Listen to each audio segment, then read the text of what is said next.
Buen día compañeros y profesor, somos el equipo Los Modus Ponens, el cual está conformado por Martínez Muñoz Donovan, Mendieta Hernández Fernando, Espinoza Gómez Sabriel, y Joshua Sánchez Ortiz. Esperamos que disfruten el video. ¿Qué son las falacias? Las falacias son argumentos incorrectos y engañosos. Algunas falacias se cometen con la intención de persuadir o manipular a los demás. Otras se cometen sin intención, debido a descuidos del hablante. Pueden ser muy sutiles y persuasivas, y cuesta detectarlas muchas veces. Falacia contra la persona, ad hominem, ofensiva.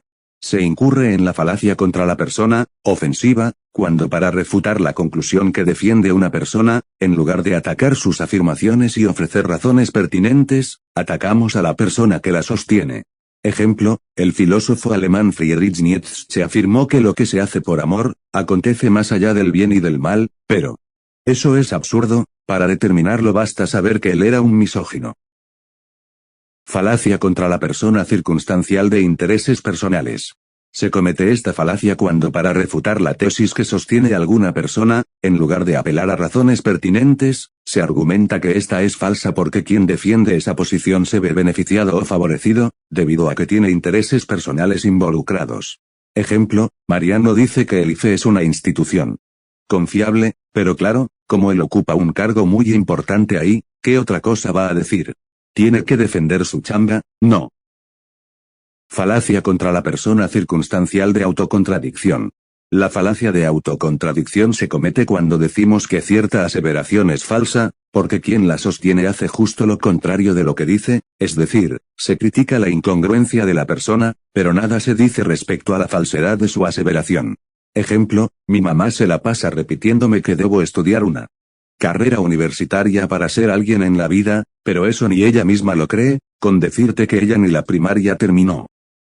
Falacia de composición.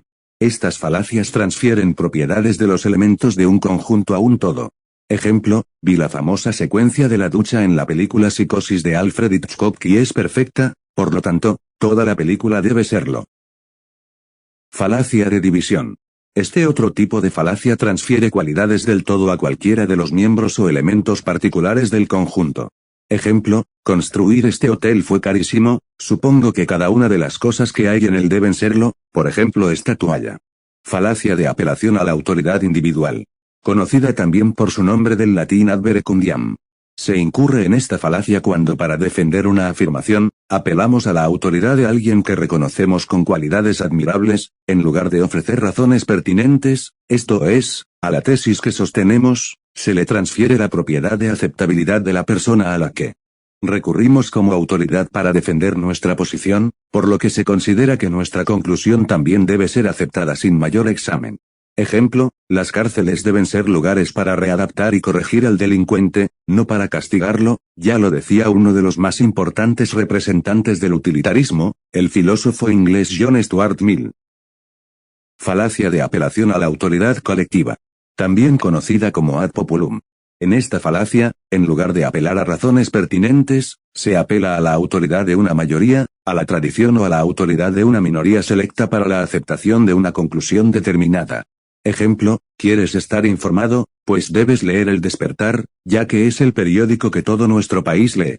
Otro ejemplo, María, ¿por qué copias las tareas? ¿No te das cuenta que no es correcto? Ay Sonia, no veo que tiene de malo hacerlo. Si te das cuenta, todos en el salón lo hacen. Estoy segura que hasta la maestra lo hacía cuando era estudiante como nosotras. También por su nombre en latín ad misericordiam.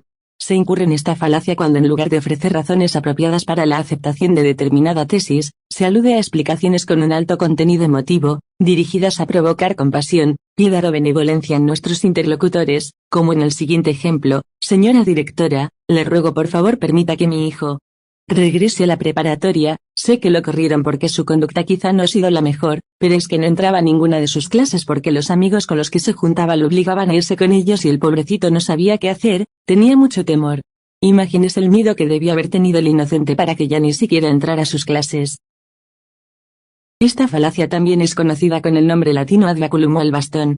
Se comete cuando para defender una conclusión y convencer al interlocutor, en lugar de ofrecer razones pertinentes, se aducen las consecuencias desfavorables que se seguirían en caso de no aceptar dicha conclusión. En realidad, se trata de una amenaza que pretende ser un argumento. Ejemplo, no veo por qué estás de acuerdo en que se legalice el matrimonio entre personas del mismo sexo. ¿Acaso no te das cuenta que ello nos conducirá a una sociedad sin valores? Eso será el principio del fin de nuestra civilización. Conocida por su nombre en latín petitio principii. En esta falacia la conclusión se repite en la premisa, solo que se hace de manera disfrazada, de tal forma que el interlocutor no logra advertirlo, ya que generalmente la conclusión se presenta parafraseada, es decir, con otras palabras, pero en esencia afirmando lo mismo. En consecuencia, no se aportan premisas para fundamentar la conclusión. Ejemplo, el amor en el matrimonio es eterno. ¿Por qué? Pues porque el amor debe durar para toda la vida. Estas falacias, como su nombre lo indica, tienen en común el presentar como premisas algún tipo de sentimiento, por ejemplo, apelación al sentimiento de temor y apelación al sentimiento de piedad. Falacias de irrelevancia también son conocidas como falacias de inatinencia o no pertinencia, ya que el error en este tipo de argumentos está en el hecho de que las premisas no ofrecen un fundamento sólido o pertinente para inferir la verdad de la conclusión. Gracias por ver este video y nos vemos hasta la próxima.